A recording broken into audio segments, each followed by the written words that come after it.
इस लेक्चर के अंदर हम पढ़ने वाले हैं कि आपके पास CSS के अंदर पोजीशंस कौन कौन सी होती हैं और उनके कौन कौन से पर्पस होते हैं। क्लियर है? तो हम ड्रीमर ऑन करते हैं और ड्रीमर ऑन करने के बाद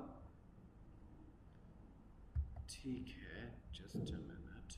अच्छा, एक होती है पोजीशन रिलेटिव, एक होती है स्टैटिक, एक होती है एब्सोल्यूट और एक होती है आपके पास फिक्स्ड। क्लियर?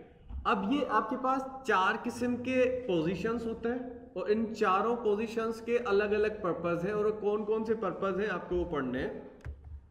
ठीक है, सपोज एक ये पोजीशन रिलेटिव है, सही है। ड्रीमर ऑन हो चुका है।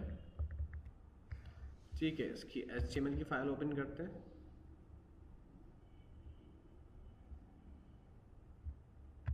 ठीक है, अब इसी के अंदर मैं एक डिव क्रिएट कर लेता हूं और उस डिव के अंदर कुछ लिख देते हैं सम कंटेंट हियर। अब इसी डिव को मैं थोड़ा डेकोरेशन प्रोवाइड कर देता हूं by using internal CSS,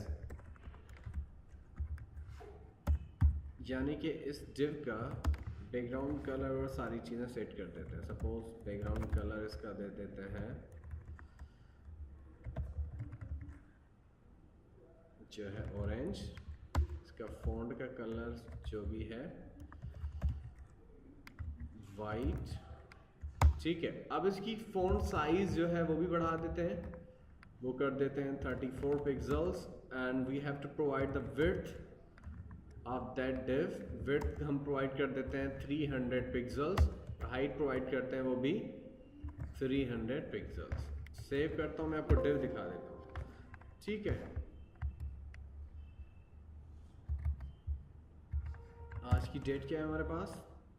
26 of November.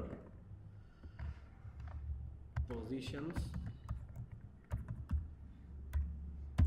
ठीक है। अब इसको शो करते हैं।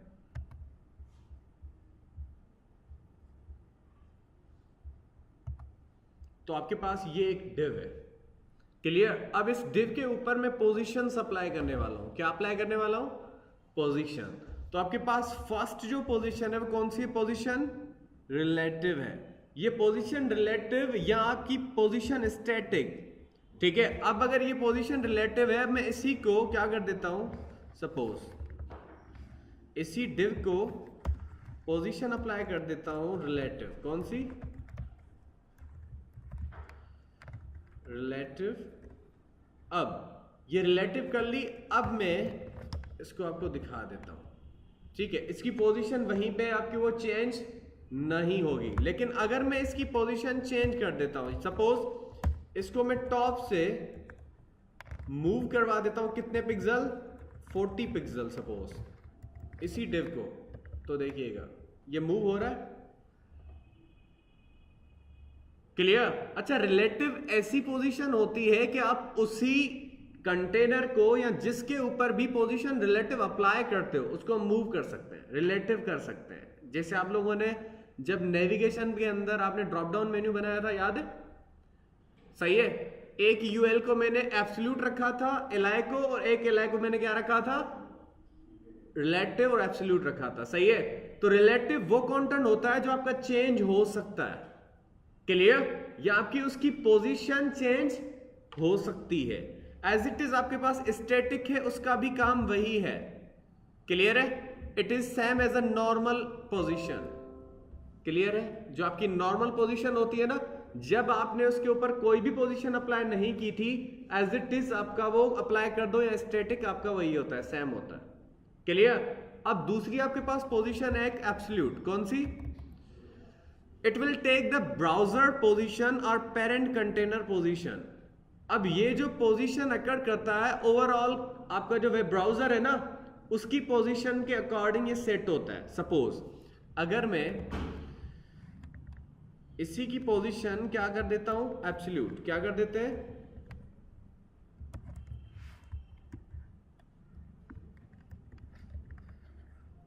ठीक है। अब मैं अगर इसकी देखें, आपने जब पोजीशन रिलेटिव अप्लाई की थी और आप उसको टॉप से पुश करना चाह रहे थे 40 पिक्सल, हो रहा था? वो हो रहा था ना?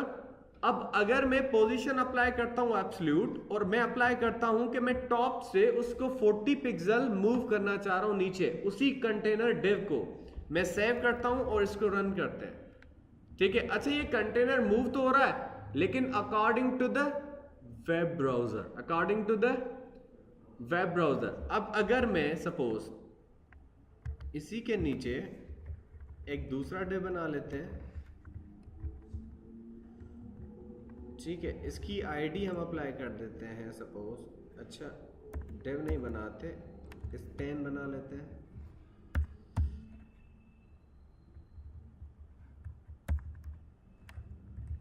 सेव करते हैं, रन करते हैं, ठीक है।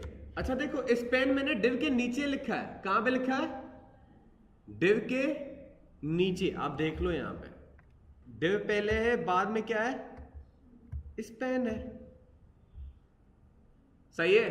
अब ये जो मूव हो रहा है ना अकॉर्डिंग टू वेब ब्राउजर की जो आपकी पूरी एरिया है उसी के अकॉर्डिंग मूव हो रहा है। अब इसका मकसद ये है कि अदर कंटेंट्स को डिस्टर्ब नहीं कर रहा। अगर मैं यहीं पे एक सिंपल सी टेबल बना लेता हूं, सपोज यहां पे मैं एक टेबल बना लेता हूं,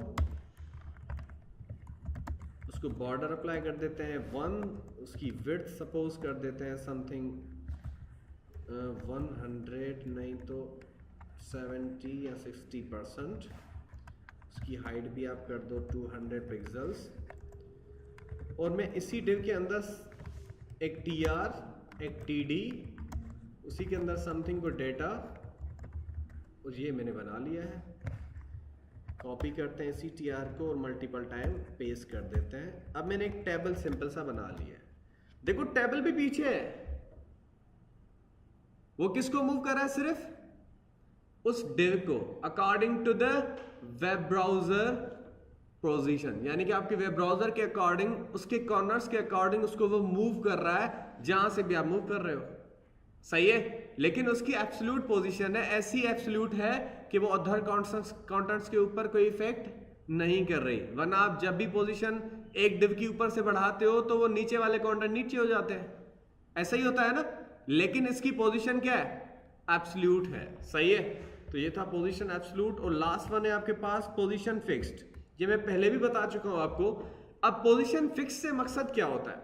पोजीशन फिक्स और इसका थोड़ा सा डिफरेंस है एब्सोल्यूट का। It will work as make your content position fixed means that content will not move, वो कंटेंट कभी भी मूव नहीं होगा, सही है।